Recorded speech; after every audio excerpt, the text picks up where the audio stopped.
Bob, thanks for being here. It's a pleasure. Thanks for having me, Aaron. So we're speaking less than 2 weeks after President Donald Trump signed his sweeping tax bill into law. Your job is to decarbonize Ford, and that tax law is going to make things more complicated. Ford has been doing a good job. You published a sustainability report just before the tax bill went into law, and touted Ford as the number 2 ranked electric vehicle automaker in the U.S. So I thought to start with, if you could just help unpack for people who don't follow electric vehicle policy from the federal government as closely as you do, what changes as a result of Trump's tax bill? Yeah, no, thanks, Aaron. And yeah, you mentioned our sustainability integrated report and all the highlights that we just recently published around our efforts to continue to decarbonize. And look, that is about a holistic view, a long-term view. We've been very transparent in publishing our data for well over 20 years, the first in our industry. And one of the things that we know we have to manage on an ongoing basis is the whole policy environment and what changes may come at any given point in time. And look, we have to work with a variety of stakeholders at any given time, but also recognize that we have a longer term objective around decarbonization, providing all the types of products and services for our customers that they value. And so, yeah, we're going to, continue to navigate whatever changes are made in U.S. federal policy, work at the state and local levels, and work internationally as well. So, we're excited about where our product portfolio is and the different range of solutions that we have for customers. And we'll continue to work with our policymakers in the U.S. and abroad as well. So, the kind of headline for the electric vehicle market in the U.S. coming out of the tax bill was the loss of the $7,500 consumer subsidy. So if you purchase a new car from Ford and it's electric, you qualify for a tax rebate from the government. I work with very talented people at Bloomberg, including analysts at Bloomberg NEF, who crunch the numbers, and what they found was that there will now be 14 million fewer EVs sold in the U.S. by the end of the decade, by 2030. And it's a big change from the Biden era policy that brought that tax credit into being.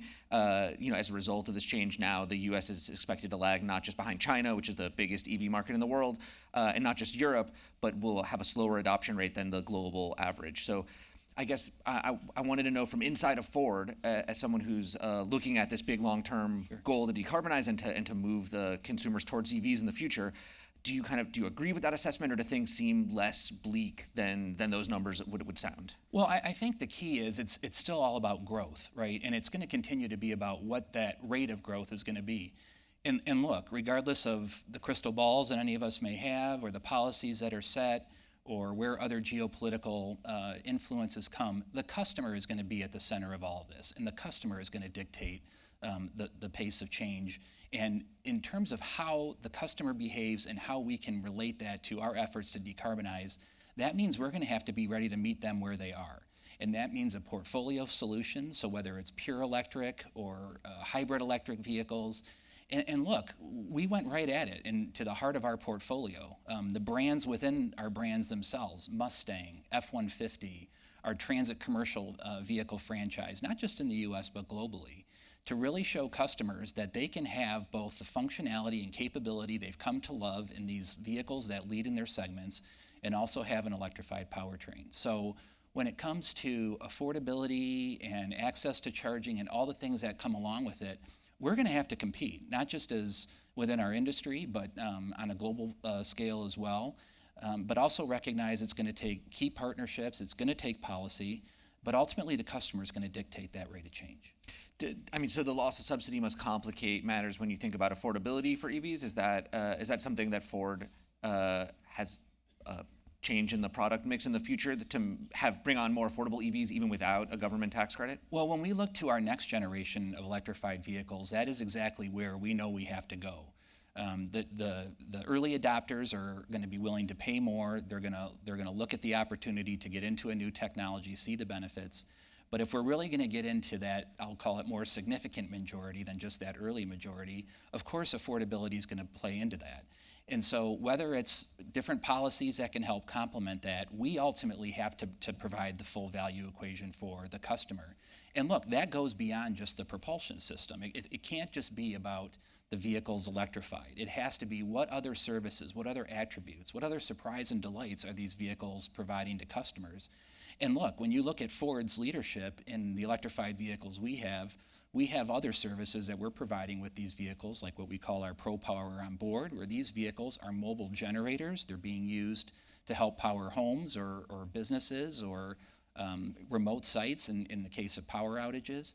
But ultimately, a longer-term opportunity to use these energy storage devices to help improve grid resiliency and provide a value for the customer to not just provide a source for power in an outage, but also return power to the grid at time of need. So I mean, let's talk about that, because I'm a nerd for electric vehicle features. Even Me though too. I don't yet own one, but I wanted to, so when the Ford F-150 Lightning came out, for people that don't know what Bob's referring to, is that you can actually plug it into your house or to power tools if you're on a construction site or a campsite. Absolutely. And I mean that seemed really cool, and I also, I mean, it was very notable that Ford was the earliest to offer something like that. I have solar panels on my house, so in theory I could plug a car if I had one of these, and I started thinking, in a blackout or whatever, this would be really cool. I guess I'm curious, where do you see that technology going in the future, and has that been something, like, does the F-150 consumer care about this feature, or is it something where like you're talking about, you have to meet the consumer where they are? Is it something that consumers are not really ready for yet or looking for? Well, they're ready for it, but we also have to partner with all the different pieces that come with delivering that type of technology. So it's going to be key partnerships with utilities, public utilities commissions, others, to help break down the barriers. You talked about having a solar installation in your home. I don't know how easy it was to get that all installed, permitted, up and running. But those are the types of conversations and partnerships that we're pursuing to make something we know will be of value to the customer if we can break down some of the barriers to help implement that. So we have a unique advantage at Ford because we have more than 50% of the commercial vehicle market. We know these types of small businesses are, uptime and power is one of their key, sources of success in their business. So we're learning a lot from them. And we have this advantage in terms of insights into those customers to be able to talk with these other partners, whether it's on the utility side and elsewhere, to really make this technology get to scale. And look, that's how it all ties back to our efforts to decarbonize, because the more we get these technologies to scale, the more we're going to continue to be on that pace to get to where we want to be longer term. So, I mean, I want to go back to the numbers now. Last quarter, overall, Ford's sales were up like more than 14%. But for the two biggest EVs in your portfolio, the Mustang Mach-E and the F-150 electric pickup truck, the Lightning, those were down by 20 and 26%. And this is before the impact of the loss of the consumer subsidy in the tax bill that we were talking about. Looking at the numbers, it stood out to me that the hybrid cars, which is sort of like a kind of earlier version of a decarbonized or less carbon intensive auto technology, those were rising. They were up 23%. So I'm curious, is that a pathway forward to meet Ford sustainability goals? Is that sort of where you see the consumer being more located today? Well, absolutely. Again, I think it's about offering customers a range of solutions. And look, Ford never abandoned hybrids like others in our industry. We're number 3 right now, but in terms of the volumes, and you quoted the figures, they're up significantly. As customers have come to appreciate, again, the utility and other functionality that these vehicles can provide, that's where we're going and where they're going. And so we're going to continue to hybridize across our portfolio. We're going to continue to work on our next generation of pure EVs. And yes, on a global basis, we're going to sell more of those vehicles this year than we sold last year. And we're going to have to continue to make sure that these vehicles have the broader appeal to customers, again, beyond the propulsion system, but also partner with the supply base and other areas to make sure that we can get them to the scale that we need so that ultimately we can continue to grow all the improvements we've made in decarbonizing and that we highlighted in our most recent report this year. And we're really proud. I mean, despite how the market's going to have its ebbs and flows and the pace and trajectory of improvement may vary, it is all about continuous improvement. And we are very well positioned and continue to be, because of our portfolio of products globally, to make an impact.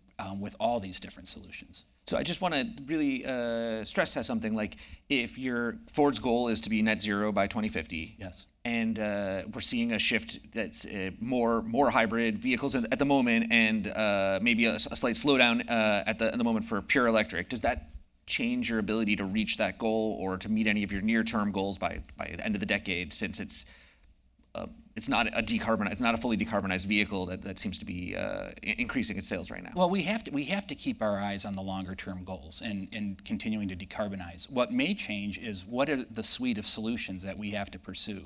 So in our industry, for us in particular, we talk about the three major pieces of decarbonization, right? It's our vehicles, which is by far the largest part, but it's also our manufacturing operations, and it's our broader Scope 3 emissions around the supply base. And so while a lot of improvement continues on vehicles, we have to continue to look at other solutions in our overall value chain. In manufacturing, it's about reducing the carbon footprint of where our facilities are. And look, as we've highlighted in our report, we've made significant gains, over a 50% reduction in our manufacturing operations over the last several years.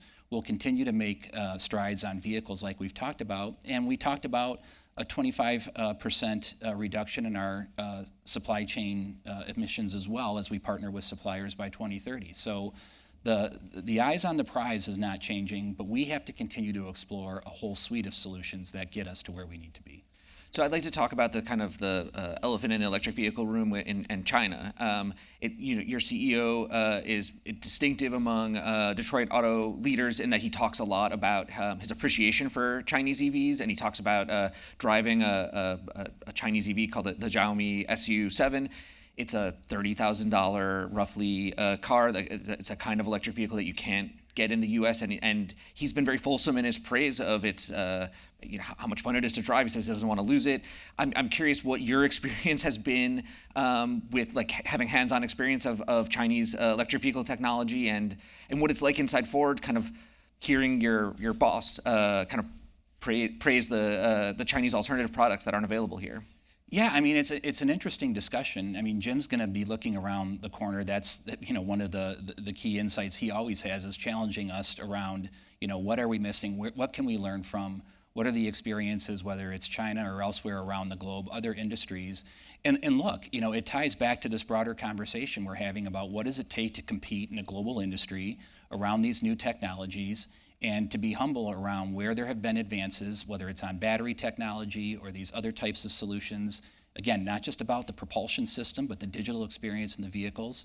So we're going to continue to push and work not just to be competitive and have our vehicles compete on their own, but also make sure we're engaged with policymakers to make sure we do have the right suite of policies to continue to do more here in the U.S. for manufacturing technology development so that we have a long-term sustainable auto industry and we can compete on the global scale that we need to. Well, I want to talk, because a lot of the policies that have changed were meant to compete with China, but I want to really just ask one more question about your CEO driving a Chinese-made EV. You're a Ford lifer. Yes.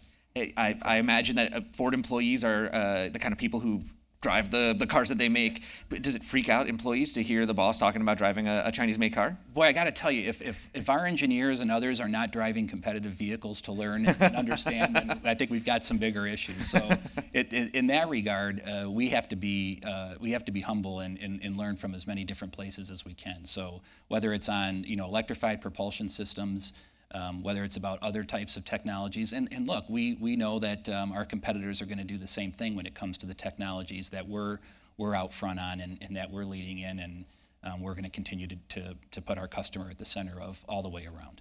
Well, so another part of the policy framework that just was massively altered by Trump's tax bill were the supports for changing the domestic supply chain to be more conducive to cleaner technologies, to electric drivetrains, to be able to make batteries here.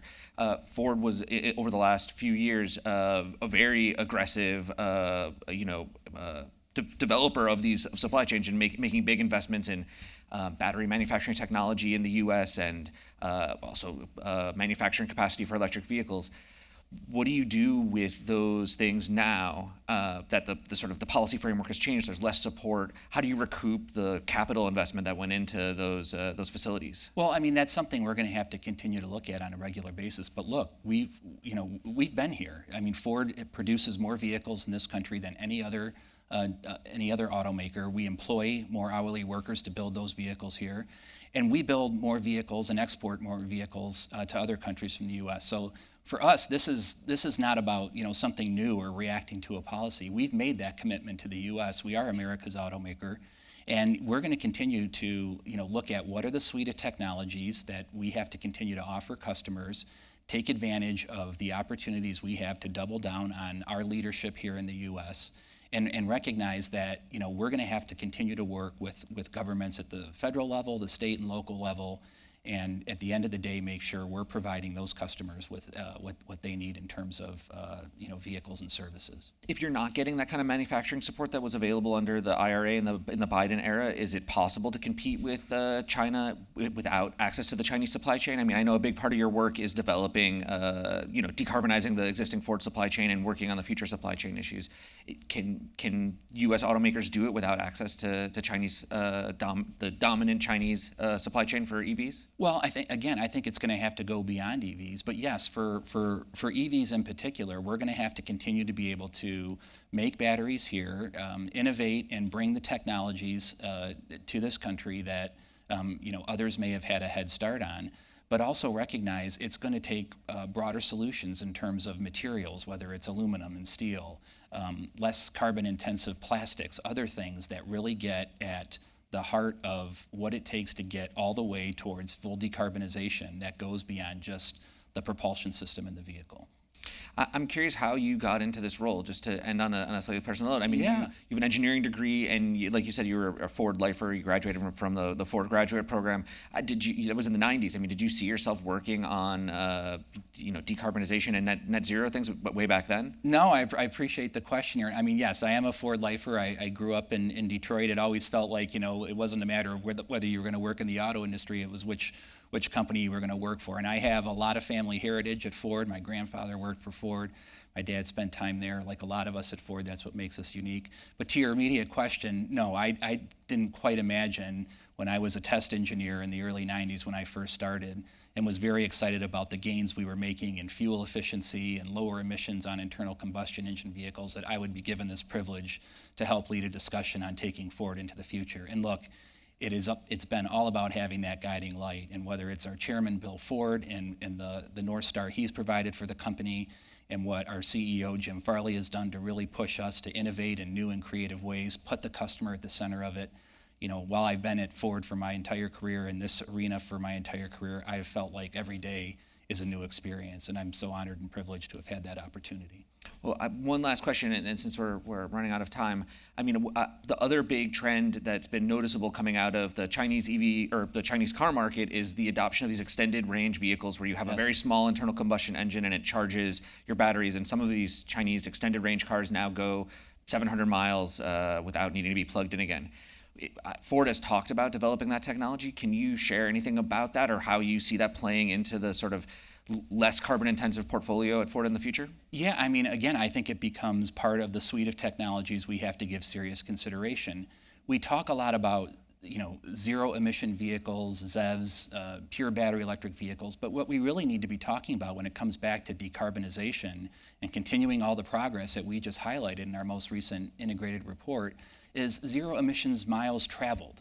And when you look at these extended range vehicles, they are essentially, pure EVs. Yes, they have a generator, a range extender on them, but when you look at the different customer use cases, the duty cycles, as we like to say, there are huge opportunities. So we owe it to ourselves to have these broader conversations with policymakers to make sure that whether it's what we call EREVs, extended range vehicles, yes, even more efficient hybrid electric vehicles, the next generation of electric vehicles, that they all have a role to play so that we can get to the scale that we need to ultimately meet our decarbonization goals. Well, Bob, thank you very much for the conversation, and thank you for being here. Thank you for having me. It's been a pleasure.